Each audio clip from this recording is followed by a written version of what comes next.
So this is a secondary workout. Make sure you warm up first. This one's our single leg RDL. So on the V stance, legs just slightly behind. Think about hinging the hip. Now we can switch from the inside to the outside. We're hinging, doing our RDL. Smart WOD is a free timer you can use for setting it to Tabata. You want 30 seconds of work. Set it for 8 rounds for the secondary, and then you want 12 rounds for the primary with a 10-second or 15-second rest. It'll give you a little 10-second head start, and then you go. And then you get one of those out of the way. But at the bottom, we're gonna do a row. So the bent over row because we're staying bent over. I'm not lifting with the hips at that point. Hinging, bent over row, keeping that elbow along the body. Then you can come up.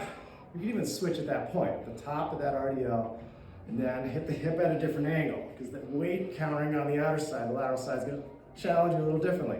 It's like our suitcase carry. So same exact thing, you're hinging down, nice little row, press back up, doing 30 seconds of work.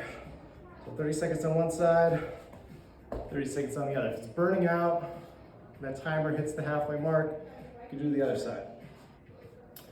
Same thing with the squats. If it's too much, doing 30 seconds all on one side, the squat thrusters, which is more like a landmine. A landmine is when the barbell is attached to the rack and you got plates on it and you're squatting and then you're kind of doing this motion. You can't really do that with the kettlebell, but you can simulate it a little bit, so I'll show you. So just start here in the rack position. It's in my right hand, I'm stepping out with the right leg, I'm squatting, and I'm driving up hard enough that I can press that kettlebell overhead. So I just put my feet together. I'm not really ending in that split stance. Bring them together, stepping out, back to the rack, driving up. So you can do a whole 30 seconds or 15 seconds on each side, just switch.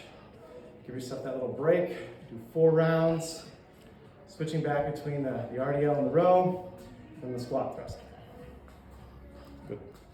All right, we're gonna go over our workout from Tuesday. It's 30 seconds of work, give a 10-second break. So you're starting with a double-handed swing. Take time, even if the timer's going, take time in the setup, get the breath going. We're pulling back, getting all that tension out of our body, taking all the slack out, getting my head higher than my hips. And I'm initiating from the spine. My chin is driving back, so I sound kind of funny when I talk. Pulling my whole spine to the kettlebell comes up a little bit. And I'm getting that breath cycle going. Inhale.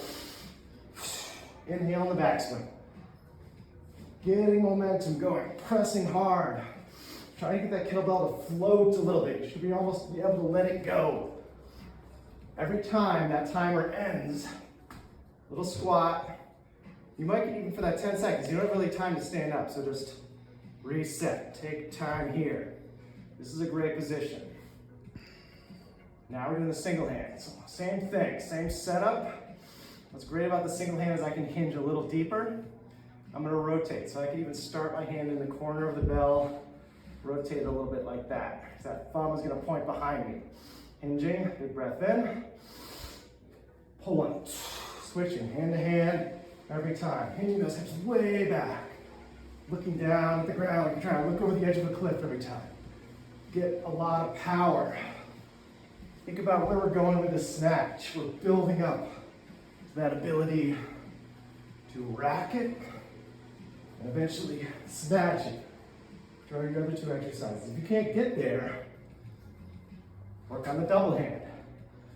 If you're good with the single hand, build into going into the rack position. But try that for good 3-4 rounds. That should get you nice and tired.